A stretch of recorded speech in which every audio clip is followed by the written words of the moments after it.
তো হ্যালো বন্ধুরা, তোমরা সবাই কেমন আছো? আশা করছি সবাই ভালো আছো। আমিও ভালো আছি। অনেকদিন ব্লগে আসতে পারিনি, নতুন ব্লগে আসলাম কারণ হচ্ছে কদিন উচ্চ মাধ্যমিক পরীক্ষা ছিল, সেই জন্য ব্লগ কন্টিনিউ করতে পারিনি। আর আজকে মনটাও খারাপ আছে, কেন আছে সেটা পরে বলছি।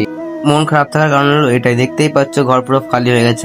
ঘরটা পুরো ছেড়ে দিচ্ছে আজকে, মানে কৃষ্ণনগর থেকে এবার নিজের বাড়িতে শিফট হচ্ছে, এই জন্য আর কি মনটা খারাপ। আর কিছুদিন ব্লগ করতে পারিনি, সেই জন্য আমি দুঃখিত।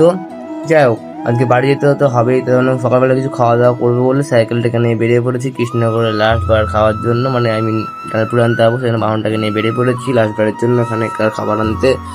তখন চলে এলাম একটা পথক্রম করা ডালপুরির দোকানে। এখান থেকে হচ্ছে দুটো ডালপুরি তিনটে বাড়ির জন্য নেবো, মার জন্য নেবো, পাপার জন্য নেবো। তো এখান থেকে নেবো, কিছুক্ষণ এখন ব্লগটা শ্যুট করছি। এখান থেকে কাকু ডালপুরিটা দিয়ে দিলেও, দেখতেই পাচ্ছ ডালপুরিটা নিয়ে চললাম বাড়ির দিকে। বাড়ি যাচ্ছি, আবার আমি বাড়ি যেতে যেতে তোমাদের সঙ্গে সব শেয়ার করছি কী কী হচ্ছে না হচ্ছে। সবাই এবার ব্লগ কন্টিনিউ করার চেষ্টা করবো। তবে বাড়ি এসে দেখি গাড়িতে সব জিনিসপত্র উঠে পড়েছে, তারপরে আর কি এই দেখে আরও মনটা খারাপ হয়ে গেলো। তারপরে আর কি আমিও ঝটপট করে রেডি হয়ে একদম চলে এলাম বাইরের দিকে। তারপরে গাড়িটা উঠে বসে পড়লাম, এবার যাচ্ছে হচ্ছে বাড়ির দিকে। চলো তাহলে বাড়ি যাওয়া যাক। কৃষ্ণনগরকে টাটা বাই বাই বলে তাহলে বাড়ির দিকে চললাম। সবাই ভালো থেকো, টাটা।